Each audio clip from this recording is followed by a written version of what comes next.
Candace, the podcast where we catch up on all the unfiltered topics and discussions that you want to talk about. So sit back, relax, and get caught up with Candace. Let's jump into today's episode. Hey you guys, here we are again with Caught Up with Candace, and here I have beautiful T, Tyra. Hello, back again for episode 3. And I also brought with me a special guest, Mihir.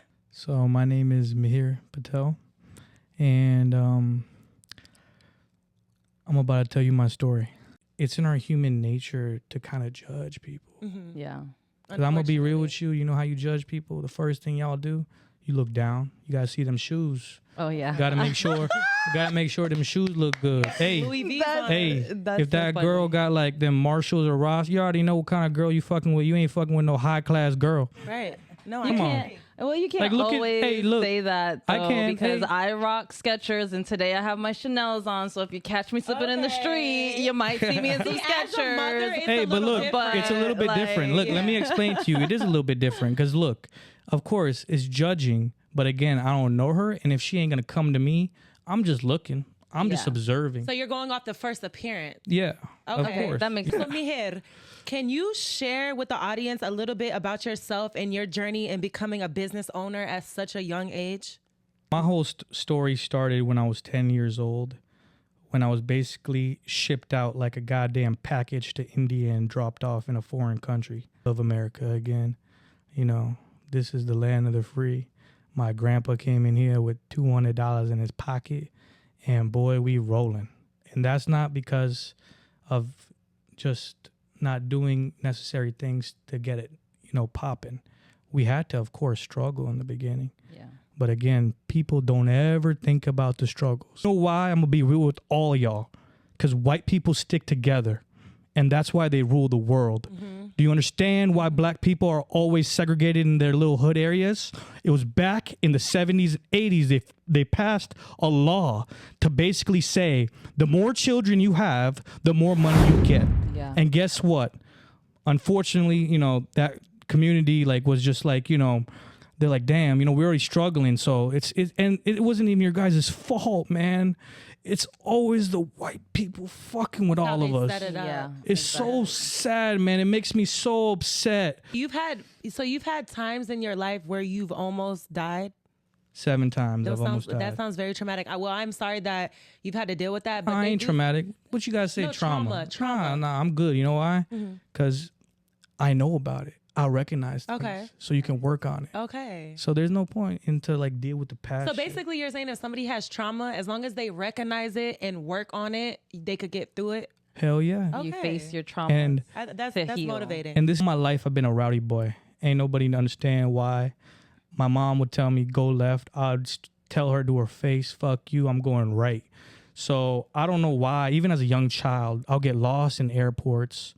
I would just run around and just cause havoc. When I was young, they were always thinking about giving me that new pill. You know what that new pill is? What's the Ritalin. Ritalin, Adderall. Them motherfuckers are, you know what all that shit is? That shit's fucking legal meth. It makes you a zombie. It's controlled by the government. Yeah. All these pills from these pharmacies are there to control y'all. And it's so funny because me being young, they diagnosed me with ADHD, and my mom was in the medical field, and she was somebody that was so opposed to it. Like, no, we're not going to do this. My dad was the same exact way. No, we're not going to do this at a very young age. And if you guys know me, I still drink coffee, but that was what they gave me to kind of reverse that. Like, coffee is a legal drug, I would say, but the caffeine in it does do that to you. But you honestly hit it on the head. And that's something that I've always heard, that they want to control you. And I do have a brother that was on pills, and it was crazy. I'm thankful that it didn't trigger him to stay on pills or be completely controlled, and he outgrew that. But I definitely see the difference between somebody that has been on that medication all their life opposed to somebody that had to fight. And even as an adult, how we overcome certain things with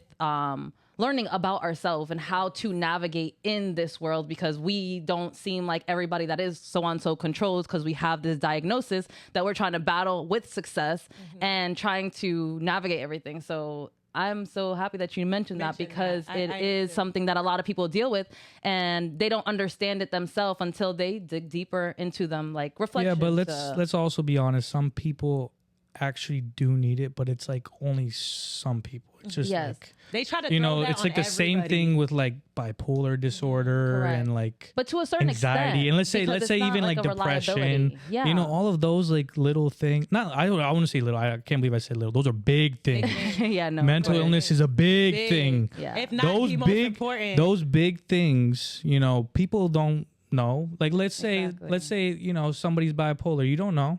Yeah. What if they're fighting internal demons? Why are you screaming at him? Why are you Exactly. pulling that trigger? Correct. Bro, gotta be careful. Can I be honest with you? I'll never ever forget this moment too. Last weekend, some drunk dude from Miami came and hugged me, bro. When I landed from Dubai about 2 weeks ago, I got this shipped to somebody's house.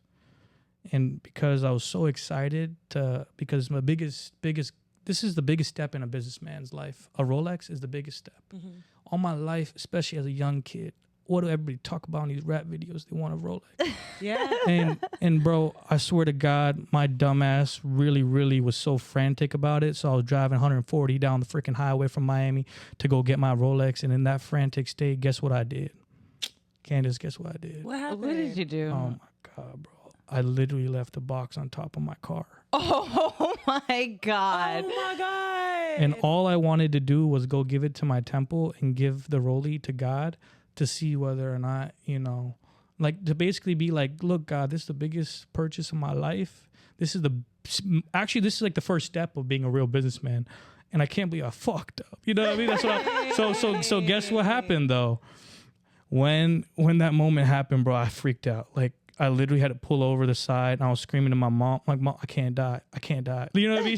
She's like wondering like what's going on. And I'm like, Mom, I'm having a heart attack. I swear to God. I just lost 20 bands on my wrist. Oh, Mom, I swear to God, I can't do this. Wait, the watch was in the box? Yes. I thought he was saying no, he no. took it out and lost the box. Fuck no, Oh that my God. box was, oh my God. So I was freaking out, crying and all that shit. Not even I wasn't crying. I would have been crying. I was more of like in a worry, frantic state. Oh my God. So guess what happened?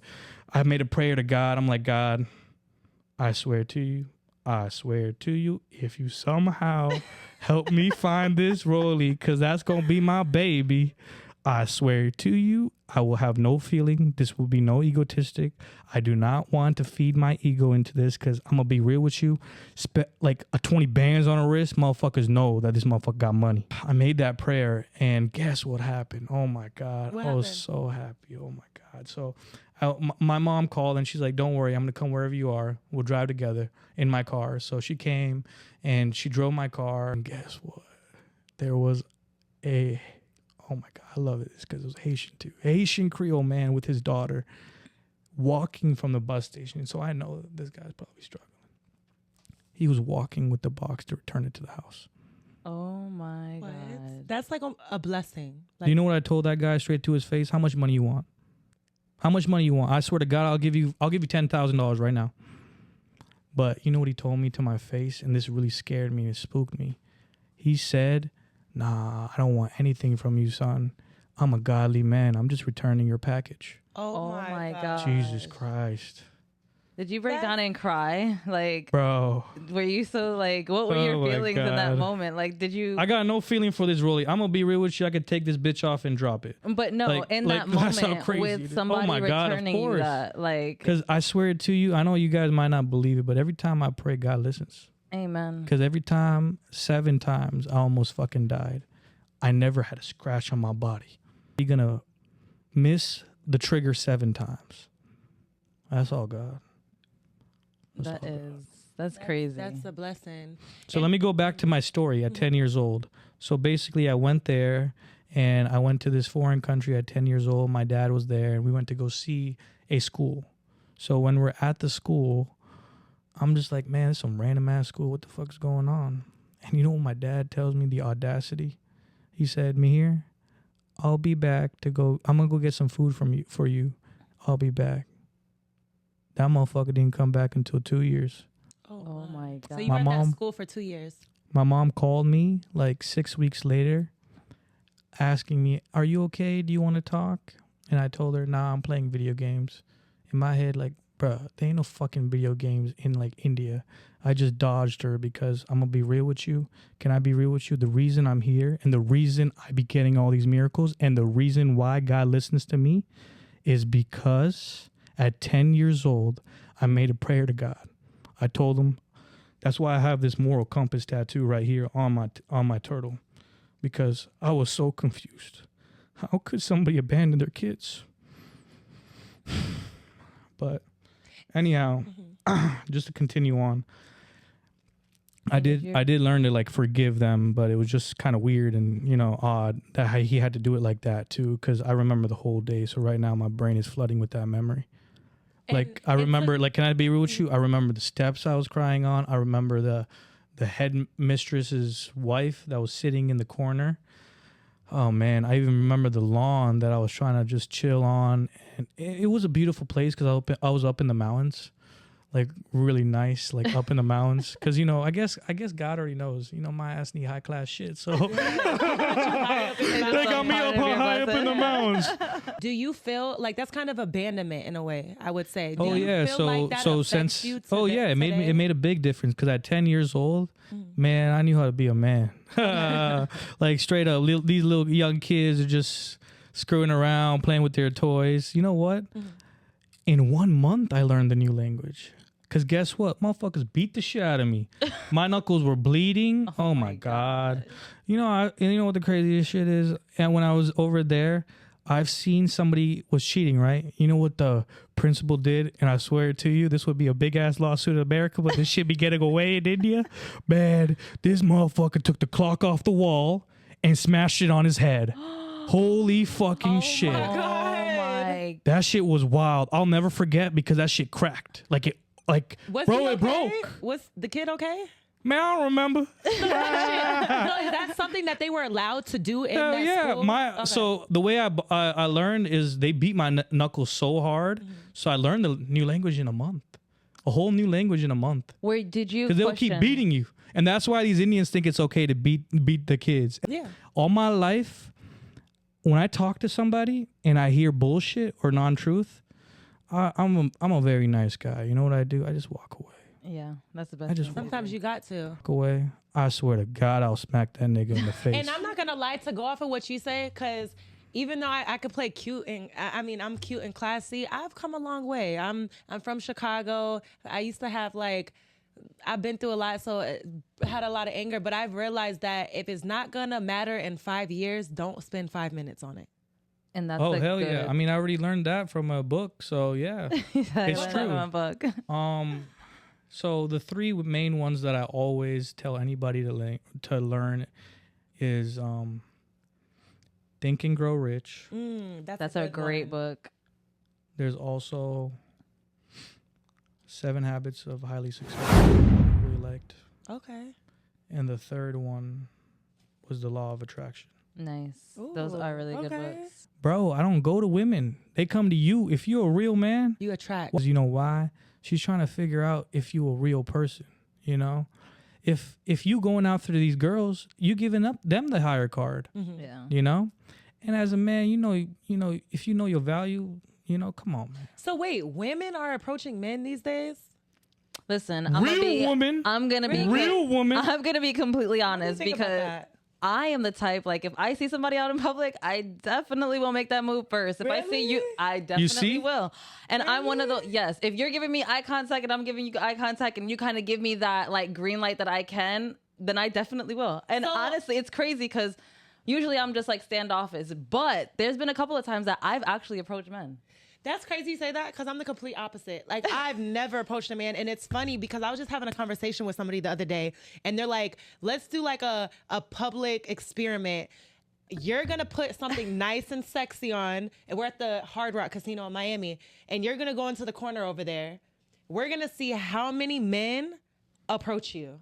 And then what we're going to do is I'm going to put some fly stuff on and I'm going to go stand in the other corner and we're going to see how many women approach me. He's like, what do you think is going to happen? I'm like, I don't think girls are going to approach you, because me, the type of woman I am, I'm not approaching. I'm sitting there like, if you want this, come and get it. Well, I think sometimes too, some men, it's not even that they don't want to approach you, but the permission. Nowadays, a lot of men deal with rejection. A lot of men want to be respectful. How do I approach you without, one, getting denied, and two, feeling like I'm violating you or you coming like negatively? So I just feel like in the couple times that I have, it's been like a handful of times, but once I get that like green light, like if I see you looking at me and you like give me that smile or something like that, like I will go ahead and and to go off of what you're saying, the reason for that is I like a man that takes charge, a confident man that's gonna take charge. So I feel like you know those guys that would send their friend, hey bro, go tell her I want her number. Oh hell yeah. I hate those type of guys. Like just because you sent your friend, I do too. not You know want why? nothing to do with you. You know why? Why the fuck are you not going up to that girl? You little bitch. Yes. Exactly. So What you the agree fuck? with me. What the fuck? But just- You gonna send your little fucking friend? Why would you send your friend? Your friend's gonna try to want to dick that girl down too. Like what the Exactly. fuck? But at the same That's a time, flag on the play. Bro, that's a nigga that need to get slapped. Flag on the play. That's a nigga that need to get slapped straight the fuck up. but it goes to second what you said. You don't want to go chase that. And it's not initially chasing at the end of the day. Like if she is giving you that green light, like if you're going to make contact with the guy, go ahead, great. But if you're not giving that guy that contact and you're kind of looking away and not giving it to him, you probably just gonna miss that. And you're expecting him to come up to you, but at the same time, you kind of just gave him that body language like we talked about last time. Like, okay, I'm just gonna sit here. Yeah, I see you looking at me, but I ain't gonna make a move. Like, I'm waiting for you to come over here. No, if y'all already making that connection from afar, I feel like, okay, that is your green light to go ahead and go. Or like try to insinuate that like, yeah, you're welcome. Because a lot of guys do deal with rejection. And being very pretty, that is another thing that comes with it. A lot of men get intimidated sometimes. Just like, you know what? She might already have a man. She looks too good to be single. That's my thing, though. And that's my thing. And I feel like you'll agree with me. That's why I feel like when you get a woman, when you put her in the nicest things, when she got the nicest clothes on, a little dude that ain't got nothing going on ain't gonna approach that woman. Exactly. You want your no. woman, you want a man to see your woman and be like, oh, she's way out of my league. Exactly. Straight the hell up. I'm gonna be honest with you. That's how I feel right now. I've never ever had it in public with a girl where people stare at me more sometimes. Like, what the fuck? Like I got a fine woman. I'm like, what's going on? You know what I mean? You can stare at her. Shit. And y'all can't see, but she does have a hey, beautiful you can girl. see, very you can look, but you can't touch. Right, because she's Exactly. taken care of. And it won't even be that will smack you. That girl will fucking knock your teeth out, motherfucker. I like that. Cause hey, look, I'm a real nigga. I only deal with real ones. This girl You deserve the attract what world. You are. Yeah. She do. Yeah. Can I be honest with you? This is really weird, and I already told this, and I was in so much pain about 3 weeks ago. Why? What happened? So basically, about like a month ago, I would say, my puppy almost died. No. Yeah. So like, a pit bull attacked it, and the only friend of his life. So my business partner and I, like, I told him we should, like, they should be friends. I know it's a puppy. It was only 7 weeks old. Go get a drink, and in 2 minutes, the pit bull did a lockjaw on his neck. And so nobody was around. Nobody was around. It was only me and nobody. So I had to scream out on top of my lungs for people to come. And for 3 minutes I was struggling with the pit bull. So I tried to. And I'm gonna be honest with you, Candace. This is my first time owning a dog, and it's my puppy, and it's my baby. Yeah. And not even top of that, I'm starting a kennel with my boy. Yeah. He's one of the biggest. He's a blessing. He's the He survived biggest that. XL bully probably ever. So basically, my puppy was getting attacked, so I tried to rip his mouth open. That didn't work. I started stabbing him in the eyes. That didn't work. And guess what? Finally, when the pit bull owner came, that motherfucker froze. He froze, so I had to do what I had to do. So since he froze, I'm a boxer. So fight or flight kicked in. You fought the guy too? No, The dog. I fought the dog. Oh my god. I punched the dog 3 times and what's it called? Training kicked in, because all my life I always used to do this, which is like you break your thumb. So if you do this, this is how you're supposed to box. You're supposed to close you're supposed to, have it like this. Okay. So anyhow, only my middle finger went back. So when I popped the pit bull 3 times, because I did it in a specific area, I did it right here in the eye, you know, because I needed to break something. So I just thought like maybe his eye skull, because he wasn't letting go. My dog's gonna die. So the doctor told me, you are so lucky, because instead of a fracture, your middle finger just went back. Like it went like sideways, basically. Oh my God. Yeah. Wow. And she just said, like, wow, I'm here. I just popped into place. You have nothing wrong. So wait, so your dog's good now? Your hand's good? I mean, That's a blessing. I mean, my honestly. dog is good, but he's going through a lot of trauma. Like right now, since he got bit, he don't trust nobody. So right now, though, he's getting familiar with everybody. So that's why I put him in a hospital. All right. Well, I'm sorry that happened, but I am glad that your dog is okay. It's good. And dogs Right? Isn't that sad? Oh my God. It is. Mihir, I just want to go ahead. ask you a few questions About if my you men- don't mind. Yeah, go ahead. What inspired you to start your business specifically in the health insurance industry? About 5 years ago, I was working at Vitas, where is like a hospice company, basically. They treated me well. And I was a volunteer there. COVID hit. I just graduated. Everybody's trying to find a job. Nobody could find a job. So I joined Vitas. And I learned at a young age that even hospice and things like that is all business, you know. So like as a salesman, you still want to make more money. And commission-wise, you want to grow, you know. Right. So I was thinking, man, I'm capped at a salary mentally. So I'm like preparing on what I got to do. So as I was a community leader, I met my mentor, my boss, my father figure for like 3-4 years of my life. And he was at an event, and I asked him one day, because he was always riding a Mercedes, and he said that he sold health insurance. And I told him to his face, man, there ain't no money in that shit. You know, but that was basically me judging him, because my parents told me there's no money in that shit. Because you know why? These Indians don't know how to be selling this insurance. They be selling that life insurance. I'll never ever forget when an insurance agent had the audacity to give me a Zoom call so that he can give me a lower commission rate on my life insurance plans. I'm like, bro, I get paid 100% commission. Why the fuck would I join you for 65? And you keep going on and on about trying to convince me, dude. You know? Right. Things like that. No, yeah. So basically I met him, and he told me, Mihir, you know, you could work a 9 to 5, or you could make one sale and get paid $100 for the rest of your life. What you want to do, boy? And I told him, man, you know I'm trying to make that money. Yeah. So that solidified it right there. Like Everything. The Mercedes, the $100 for the rest of your look, life. that's also another thing I wanted to say, man. I don't give a fuck about all these flashy clothes. It's really about these asshole world people trying to judge me. No, yeah. Because then they'll know, and they'll come up to you and approach you and say, hi, and guess what? I'll be nice to them, and maybe I can get some business too, because we're straight commission. So we got to work, you know? Exactly. So this is all marketing. Exactly. Speaking of marketing, Yeah. how did you go about establishing your business and building your client base? So it all happened with me and Chris when we started in these streets of Delray Beach. Okay. And we would get all of the clients where we would go to specific, like, let's say, like, what's it called? Like food pantry areas and things like that. Okay. So we would like help them out and set up shop there and sell health insurance. And Was there like a certain demographic that yeah, you guys Haitians, because Haitians and Cubans have a exception. They are protected immigrants. Nice. So that means that they can get health insurance without any papers. They have to have a passport, though. So not only are you able to make that income, you are able to help others that don't understand how the healthcare system works, is ideally what it is. So you're educating and making your sales at the end of the day. Yeah? Mm-hmm. Okay. I love that. Correct. So question. So what has been some of the biggest challenges that you face as a young entrepreneur in the health insurance sector?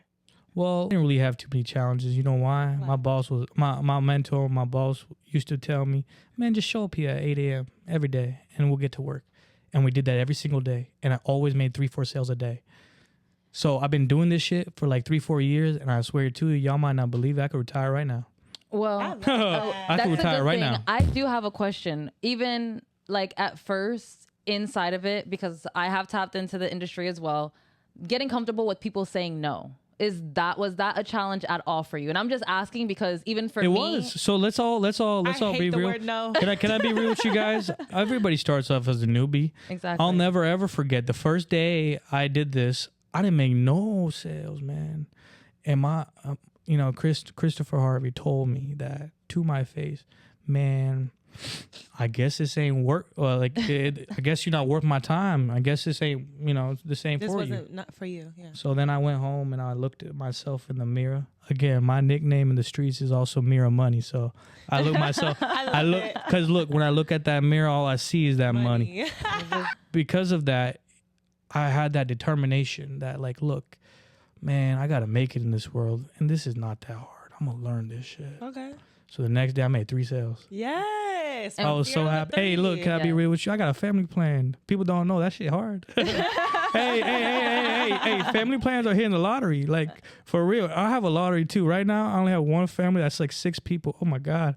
I be calling them up every 3 months. How you doing? Yes. You know what I mean? Because you got, and I'm going to also be honest. I've been doing this for a while. So my OG clients, I always be treating them with love. That's mad respect. Yeah. So you follow up with your clients? All the time. Okay. I was doing it all the time by myself, but then it got too out of hand, so I had to hire an assistant. A team. Okay. But so you got employees. Hey, look, but my assistants always gotta have females, because female voices, even these men sometimes be breaking. You know what I mean? No, yeah. So y'all already know. So, question, on the flip side, what are some of the key successes or milestones you've experienced since starting your business? So some of the key successes that I've had in this business specifically would basically be all the relationships I've built in the community. Nice. When I went to the hospital, every single person called me, came to my house, and showed me support. Because that incident with the pit bull was pretty big. Think about it.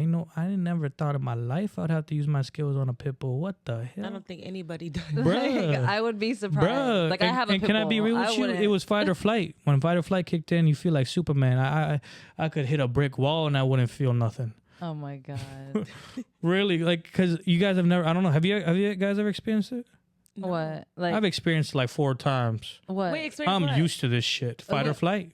Oh, just in that where you base feel in the like you need to moment. protect yourself? Wait, you don't know fight or flight? That instinct? No, what does that mean? Wait, girl, you don't know fight or flight? Break it down. Let me explain to you. So, fight or flight is even let's say a baby is dying in a car crash. There are stories about mothers picking up babies because of fight or flight.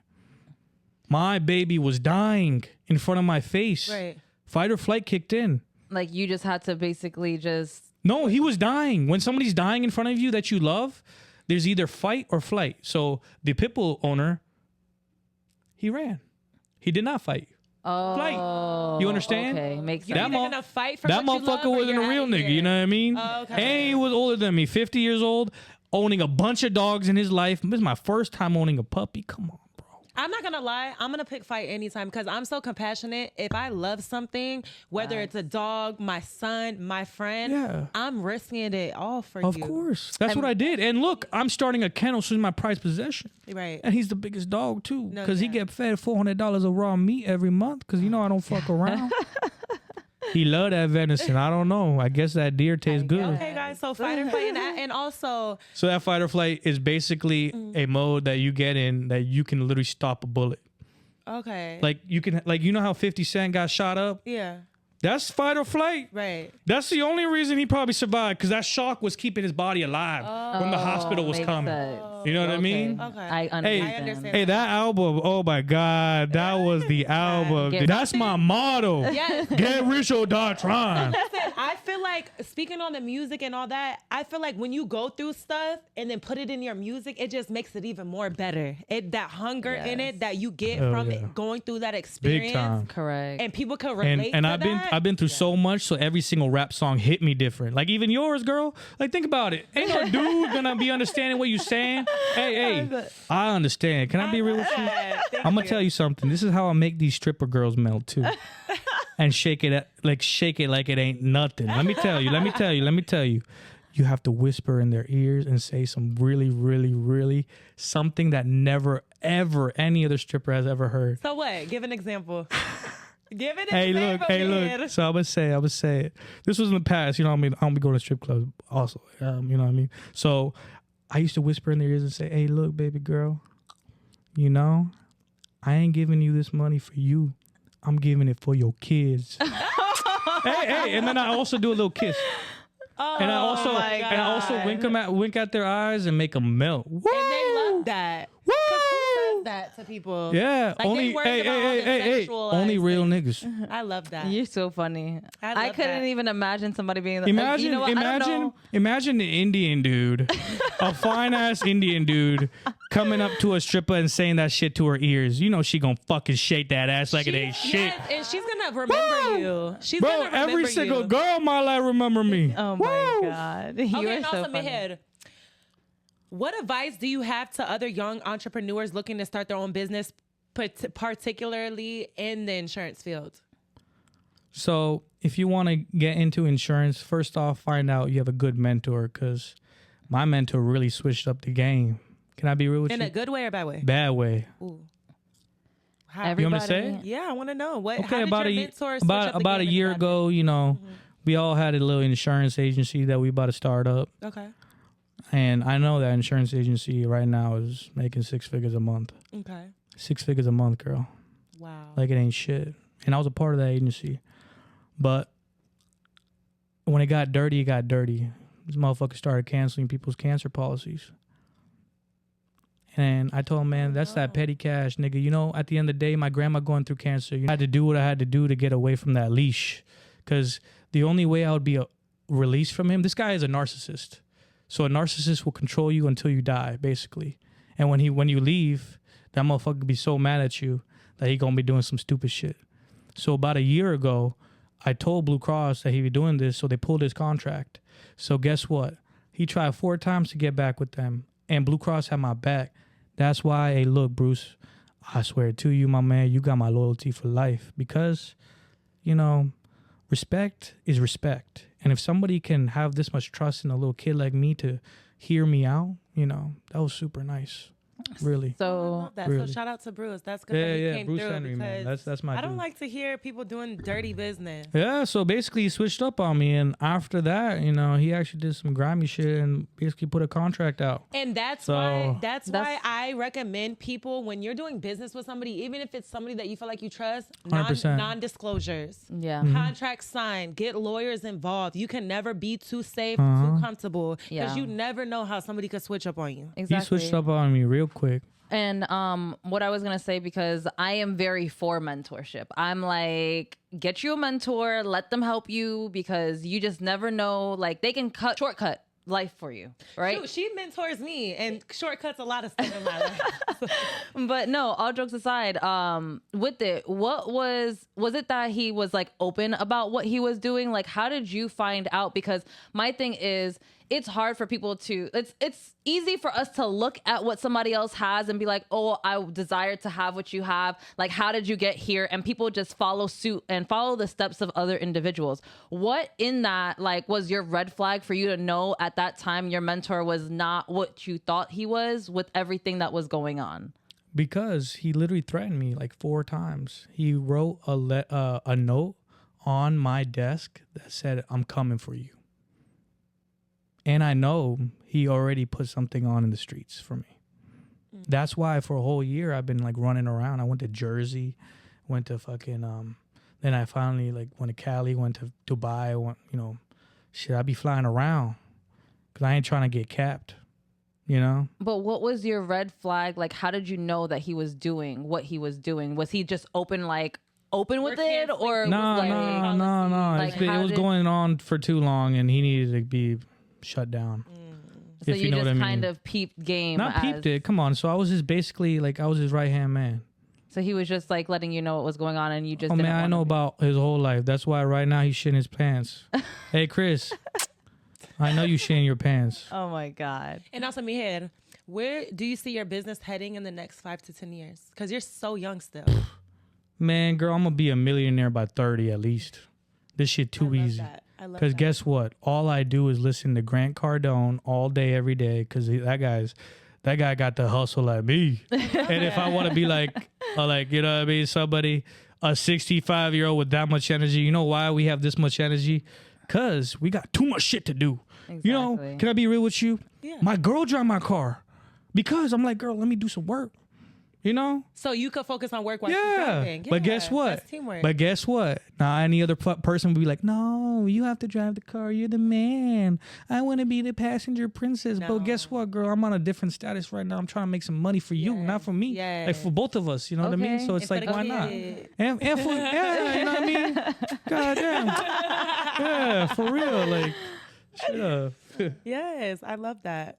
Okay. And something I also want to touch base on.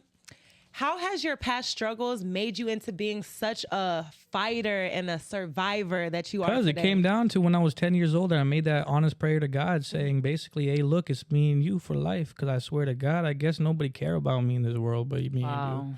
You know how honest of the prayer that was? I surrendered it all at 10 years old. That's a lot. Because think about it. My parents left. I ain't got nobody. No. I didn't even have my brother. I have a brother. That boy gone. He a monk. He's 23 and he a monk. He about to be an official monk next year. Wow. And he had a 4-year relationship, and before a month, I'm sorry, I know he's probably crying. Like, you know what I mean? If the girlfriend's watching, you know what I mean? But basically a 4-year relationship, and a month before he about to get married, he go be a monk. Wow. Oh, wow. So did he just like up and left? Do you know why? Why? All y'all be chasing happiness in this world. I be chasing that peace. No high, no low, in the middle. Okay. And the only way you find peace is going internal. That's true. The rabbit hole is so deep, girl. Y'all don't even understand. Y'all don't even understand, because if a motherfucker was in a relationship for 4 years and he let go of that girl to be with God and live in a monastery, basically like a temple in India, like living in a temple in India, his like basically for the next 10 years he's training, and then after that he goes wherever they need to.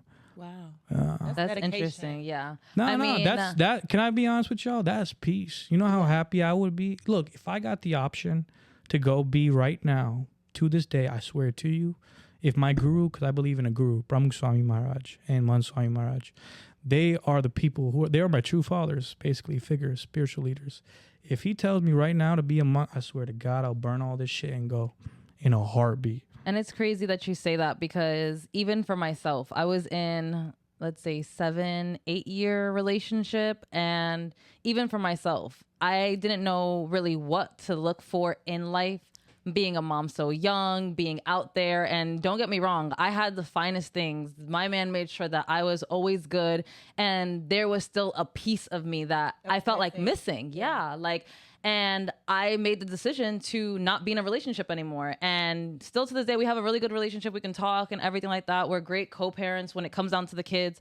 But I wanted that peace. And I know that we have two different religions at the end of the day, but I went to go search for God. Like, I went to go find that peace. God stripped everything from me. I lost my house. I got into an accident, lost my car. I was practically homeless, sharing a bed with my kids, like for 8 months, just like trying to figure out what is it. And the only thing that kept me at peace was prayer, going to church, making sure that I was okay, getting that relationship with God, praying and meditating, and really taking myself there to a whole nother. And where are you now? Level.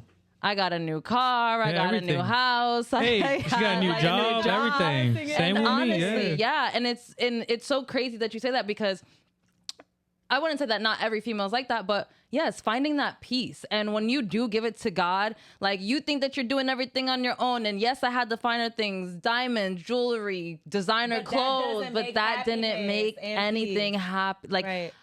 I was just so lost, so stuck. Like, my soul just was like, God, where are you? Where are you? And I literally, like, he stripped everything from me.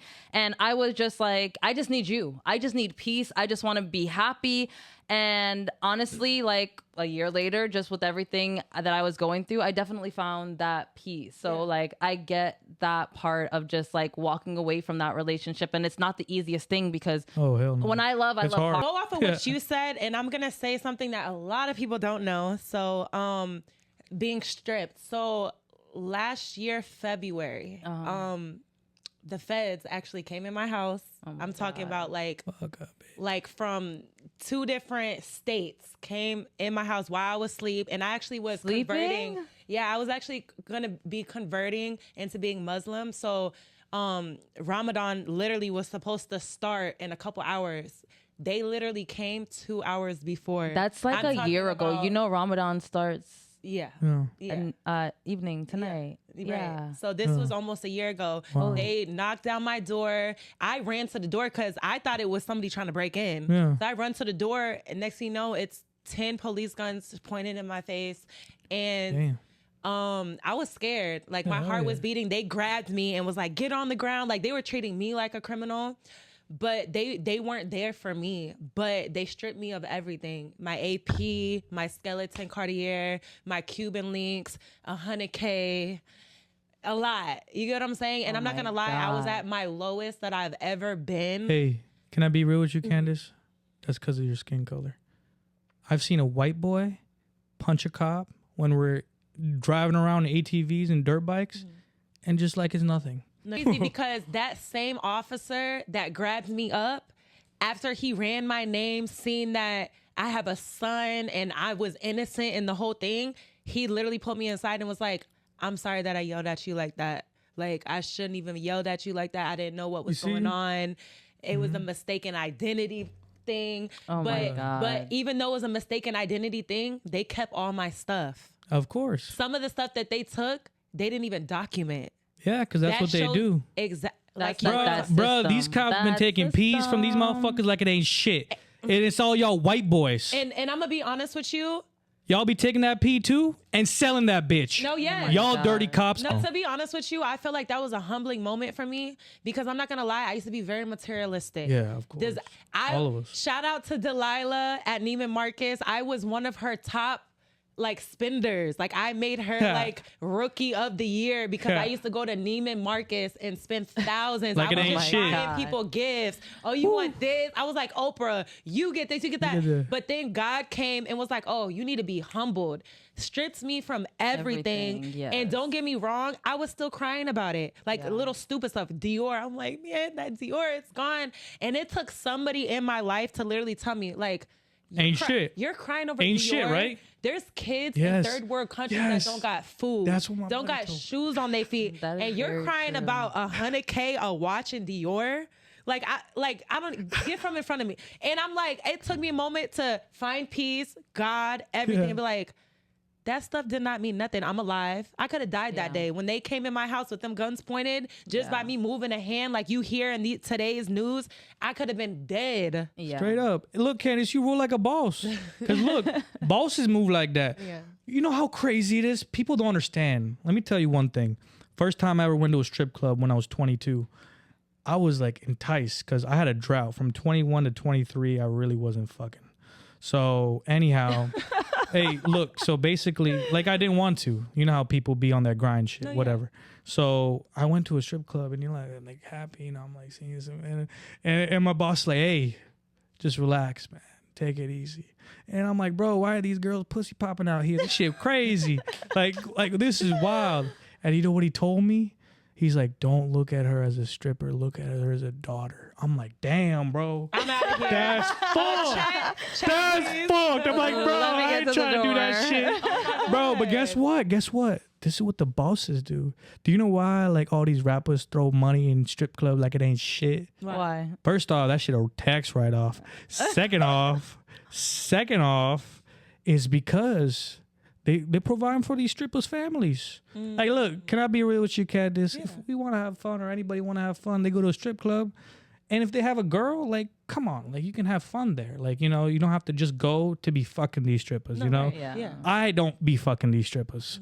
Because I'm going to be honest with you. It's just like, I don't know. It's just like a thing where, like, you don't have a connection. You know, can I be honest? I don't know if I sound weird, but I feel like a girl got to deserve your dick.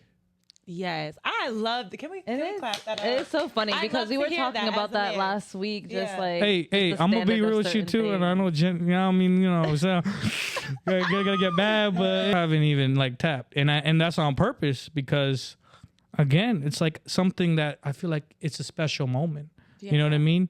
You should agree keep it with that. special. Yeah. Right? I love that. At least 2-3 weeks, man. Like you can't be like, you know. Wait Like till the you're first married. day- A lot come of on. guys think like, especially in Miami, they think, oh, I took her out to eat. I spent this. She owes me something. Wrong. No. Like, I'm No, not she gonna ain't gonna lie. owe you something. That's what a little boy does. Hey, whoever that was, little boy. Yeah. Little boy. I like how you said that. Little boy. I've always said boy like that. Like, you know why? Because I swear to God, I'm like Kevin Gates. Like, he's my biggest mentor, rapper, friend. Like, literally, my license plate said Big Gangsta on it. Like, come on. Kevin Gates is the reason why I'm alive. Because when I was going through drug addiction at about 17, 18, he's the one I listened to the most because it touched me. Everybody thinks that motherfucker crazy. But guess what? Crazies attract crazy. Hey, look. It's better to be fucking crazy than fucking dumb, bitch. And what about the people that are crazy but don't admit to being crazy? I feel like when you Hey, know. hey, you know what that is? A straight dummy. You know how I do, bro. You know how funny it is? Bro. I be going around and like, you know, I be observing because people are dumb. They think I'm dumb. So I'm like, damn, okay. So I'm going to give you all a skill. This is so funny. My dad taught me. And it's hilarious. He's like, Mihir, ain't nobody got to need to know you're smart in life. You know what you do, Mihir? This is at 12 after I was back from America. So, hey, and also I'll say one thing. Right when I got back from America, my ass. When you got back to America from India, I had so much anger in me that guess what I did? What did you do? I don't, like, for me, I think a lot. So what's going to hurt somebody the most? What? I burned all their wedding photos. All of them. All Your of them. parents' wedding photos? All of them gone. All of them gone. Why? Because I was mad. Why were you mad? Because they abandoned me. Right. So, and it's like, they kind of understood, like, damn, this motherfucker. You know what I mean? But, like, I kind of regret it now, but I was just mad. Right. Yeah. So question, does your abandonment from you being a kid at 10, does that affect your relationships today? Like with a girl, like in your relationships, like does that affect you? Straight the fuck up. Like, you do not understand. Bad, because all my girls in my past, like, I understand your pain. I'm like, girl, you don't understand. But to be honest with you, I feel like I could relate on the whole abandonment thing because like as a kid, I'm not gonna lie, I was bad. I was bad You as too. hell. I'm Me talking too, man. about I was a rowdy I kid. used to get kicked out of preschools. Oh my God. I got kicked out of high schools. I went to 3 different high schools. No way. I did. I was bad. And Holy shit. my mom Baddie. No, really. Like my mom had like counselors come in house to try to my like gosh. get me to like be controlled. They try to put me on medicine. They try to put me on all types of stuff. And she just couldn't control me. So what she did was she shipped me off to my dad. My dad is like ex-Air Force, very strict. I was raised super strict. And I'm not gonna lie, a lot of ways that he raised me, I question. And I held a lot of resentment towards him because of a lot of things that he did to punish me. But now looking back at it, I'm like, I'm happy in a way because I feel like it's built character. Yeah. And like you said, it made me a my fighter. character, like, I have such a hard character. Yeah, and don't get me wrong, it took me a long time. All my struggles have built me. Exactly. Literally. That's how it is. No, yeah, like it took me a long Every single time. one. Yeah, I used to like resent my parents, my mom for that and my dad for that. But then I realized like I wouldn't be the person I'm here today because people can't play with me. Candace, Yeah. can I tell you something? You know how women, men be like lusting over these women? Yeah. And like looking at them, dang, look at that booty. Yeah. You know what I say? And what my mind has come to a fact now and realized, nah, that's a soul. Yeah. Yes. You know how crazy of my mind has become where like I don't even see women as lustful tools anymore. I just see them as a human being. I love Yeah. that. That's very mature, especially for No, being it's not so- mature. Can I be real with you? That comes from scriptures. Oh wow. You got to go deep. Okay. Yeah. Well, I don't have a craving, so it's like gone. Oh, okay. Like it's really odd. Like, come It's on. not even that it's odd, but it's just you becoming really in tuned, like you really Yeah. getting closer to God and your peace and your faith and everything else. And that if you does find a come good with. woman, it's gonna change. Like, you know.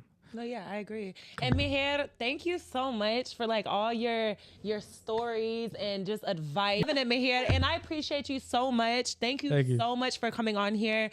not only did I learn a lot about you, but I learned a lot from you, to be honest with you. And I really do appreciate you for that. And also, Tyra, I appreciate you as well. Yes, thank you. She always brings so much to the table. And really, that's it. And I appreciate you, Mihir. Also, I'm going to be adding all his social links. This Bel Air was my first client gave me this bottle, like this specific one, the rosé with a pink one. Oh, my God. And right when it was here... Right, yeah. Shout out to Bel Air and Rick Ross, because every single day I listen to "I'm a Boss." I'm a boss. I'm a boss. Because you know what?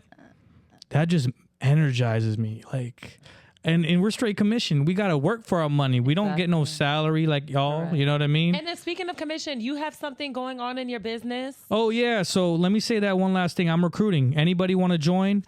I will pay for your courses. Anywhere in the United States. Anywhere in the United States. USA. Anybody want to learn residual income? Residual. Once you get paid for life. Just keep your clients, keep them good, keep them happy. You know how easy this shit is? My life on easy mode. All I got to be stressing is about women and money. Straight the fuck up. You know? And I don't even have to be stressing about them too much, because I really got to be finding my own peace. Right. Exactly. One last thing I want to say, Parth, Duncan. One thing I wanted to all let y'all young kids know too, like when we're 16, 17, 18, we fucking around, we're not really thinking about our parents. But sometimes we do got to think about our parents, because and we don't really give a shit. Like I was that person. I didn't give a shit. I'm like, Ma, I don't give a fuck. Let me do what I gotta do. Let me dick her down. Or like, you know what I mean? Or let me go, you know what I mean? Smoke some kush with my boys. Shit like that. So I really do appreciate Parth. There's this one big one. I'm about to tell y'all a freaking great analogy. Holy shit. So there's a boy, there's a Anish. He gave me a great advice, especially as a salesman. I'm gonna tell y'all. So he was giving me an analogy. The best salesman, this is what happens to them because they slip up. Imagine there's sand, okay? And in that sand, you draw a line. Once you go dirty even a little bit, that line is going to be going away. And once you do it a little bit, you're going to be tempted to keep going and going and going. And that line is going to be a blur, and it's going to be sand. And that's when you lost, because now that sand is dirty. Mm-hmm. Like for me specifically, I tell anybody and everybody, like, I swear to God, this fucking water is flowing. This clean water is flowing from the faucets. Because I know motherfuckers like Christopher Harvey, all that water is flowing, but that's that dirty money. Yeah. And it's that dirty water. Because guess what? Guess what happens when you have dirty water that builds up? It attracts flies, everything gets bad, and starts smelling. But guess what happens when you have clean water flowing? It gets absorbed by the ground. So it's basically an analogy, like dirty money don't last. Yeah. You know what I mean? Dirty money don't last. Right. It don't. I love that analogy. It really don't, because clean money and that clean water flow from a faucet is going to make you, you know. Right. So if you guys want clean money and you want to make money, tap in with Mihir, and he has a promotion going on where you can make a residual income. Small little thing I wanted to say, at least. I won't pay for your course. I will make you pay for that course, because you know why? It will give you the drive to actually want to do this. I've done this too much, and I've paid for the course so many times that when I pay for it, they won't pass.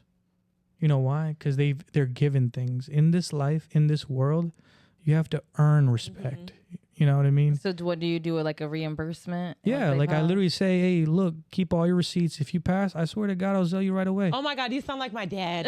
like straight. My dad did that with real estate, because he'll pay for it. He'll be like, no, you pay for it, and then when you pass, I'll reimburse. Yeah, that's me.